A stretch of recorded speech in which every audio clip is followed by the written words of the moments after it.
Perkenalkan, nama saya Jennifer Antoniu dengan NIM 1914-2010-043 kelas A5 semester 6. Di sini saya akan membuat video bertujuan untuk memenuhi tugas dari mata kuliah metodologi penelitian. Saya akan mempresentasikan hasil penelitian yang berjudul hubungan pengetahuan ibu dengan pelaksanaan menyusui pada ibu primipara di Puskesmas Teling Atas Kota Manado. Yang pertama, pendahuluan. Air susu ibu atau ASI merupakan nutrisi alamiah terbaik bagi bayi karena mengandung kebutuhan energi dan zat yang dibutuhkan selama 6 bulan pertama kehidupan bayi. Seorang ibu sering mengalami masalah dalam pemberian ASI eksklusif. Salah satu kendalanya yakni produksi ASI yang tidak lancar. Hal ini akan menjadi faktor penyebab rendahnya cakupan pemberian ASI eksklusif kepada bayi baru lahir. Anak yang diberi ASI eksklusif akan tumbuh dan berkembang secara optimal dan tidak mudah sakit.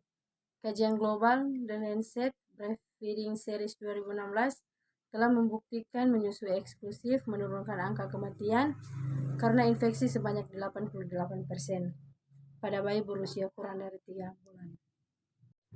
Tujuan penelitian: diketahui hubungan antara pengetahuan ibu dengan pelaksanaan menyusui bayi pada ibu primipara di Puskesmas Teling Atas Kota Manado. Metode penelitian: jenis penelitian ini adalah penelitian survei analitik dengan pendekatan cross-seksional, yaitu penelitian yang dilakukan untuk mengetahui ada tindakan hubungan antara dua variabel yang pengumpulan datanya satu kali sama penelitian. Surjaweni 2014. Hasil penelitian: karakteristik responden. Yang pertama, tabel 1, distribusi frekuensi responden berdasarkan umur, dan dari hasil data beberapa penelitian menunjukkan persentase ibu dalam memberikan ASI eksklusif masih rendah. Dikarenakan dengan berbagai alasan, bahkan ada yang kurang tahu betapa pentingnya ASI sejak dini kepada bayi, terutama bagi ibu yang baru lahir anak pertamanya. Oleh karena itu, penulis tertarik untuk melakukan penelitian hubungan pengetahuan ibu dengan pelaksanaan menyusui bayi pada ibu primipara di Puskesmas Teling Atas Kota Manado. Data pada tabel 1 di atas menunjukkan dari 38 responden dalam penelitian ini sebagian besar berumur 17-25 tahun sebanyak 24 orang atau 63,2%. Diikuti umur 26-35 tahun sebanyak 10 orang atau 26,3%. Dan umur 36-46 tahun sebanyak 4 orang atau 10,5%. Pembahasan: pengetahuan dapat diperoleh dari pendidikan, pengalaman diri sendiri maupun pengalaman orang lain. Pengetahuan atau kognitif merupakan domain terpenting bagi terbentuknya tindakan seseorang. Tahu diartikan sebagai mengingat suatu materi yang telah dipelajari sebelumnya, termasuk mengingat kembali atau rekal terhadap sesuatu yang spesifik dari seluruh bahan yang dipelajari atau rangsangan yang telah diterima. Tahu merupakan tingkatan pengetahuan yang paling rendah. Notoat Mojo 2010. Ibu yang memiliki pengetahuan mengenai pelaksanaan menyusui berhubungan erat karena dengan pengetahuan yang baik memiliki pengalaman menyusui cenderung akan memiliki perilaku menyusui yang baik. Sesuai dengan teori perilaku yang mengatakan bahwa perilaku seseorang terhadap sesuatu akan sesuai dengan tingkat pemahaman terhadap hal tersebut.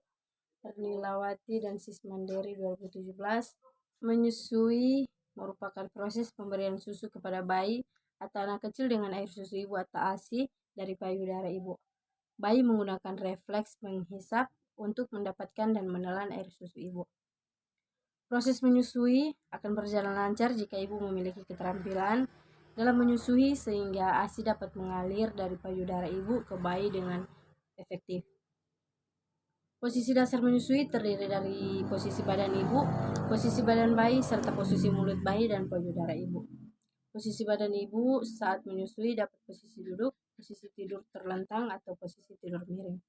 Sulistiowati 2011. Hasil penelitian menunjukkan bahwa ibu memiliki pengetahuan kurang baik terdapat 5 responden atau 13,2% dan ibu memiliki teknik menyusui kurang baik 6 responden atau 15,8% disebabkan karena umur yang belum mengetahui tentang menyusui yang baik dan benar. Padahal menyusui merupakan suatu aktivitas yang mendapatkan kebahagiaan tersendiri bagi ibu untuk memberikan ASI secara eksklusif pada bayinya. Dari uraian di atas dapat disimpulkan bahwa terdapat hubungan antara pengetahuan ibu dengan pelaksanaan menyusui bayi pada ibu tentang pemberian ASI melalui teknik menyusui yang baik dan benar, karena perilaku yang melekat pada ibu berpengaruh pada pemberian ASI eksklusif. Kesimpulan yang pertama, ibu primipara yang ada di puskesmas Teling atas memiliki pengetahuan baik dengan presentasi 86,8%. Yang kedua, ibu primipara yang ada di puskesmas Teling atas memiliki pelaksanaan baik dengan presentasi 84,2%. Dan yang terakhir, ada hubungan antara pengetahuan ibu dengan pelaksanaan menyusui bayi pada ibu primipara di puskesmas Teling atas, di mana nilai signifikannya nilai A 0,001 atau lebih kecil dari 0,05, sehingga dapat dikatakan ada hubungan. Saran bagi rumah sakit, diharapkan bagi petugas kesehatan yang ada di puskesmas Teling atas, Kota Manado seperti dokter, bidang, perawat, ataupun petugas kesehatan lainnya lebih meningkatkan penyuluhan atau sosialisasi pada ibu-ibu terutama ibu primipara tentang pentingnya menyusui dengan pelaksanaan menyusui bayi yang baik dan benar. Yang kedua, bagi institusi. Diharapkan hasil peneliti ini bagi institusi dan pendidikan keperawatan dapat menjadi landasan dalam mengembangkan program kurikulum pendidikan keperawatan terkait dengan mata ajar keperawatan maternitas, dapat mengembangkan kompetensi pembelajaran pada mahasiswa mengenai pengetahuan dengan teknik menyusui pada ibu primipara. Dan yang terakhir, bagi peneliti. Diharapkan bagi peneliti selanjutnya dapat menjadi bahan referensi secara mendalam tentang pemberian ASI melalui teknik menyusui yang baik dan benar, karena perilaku yang melekat pada ibu berpengaruh pada pemberian ASI eksklusif.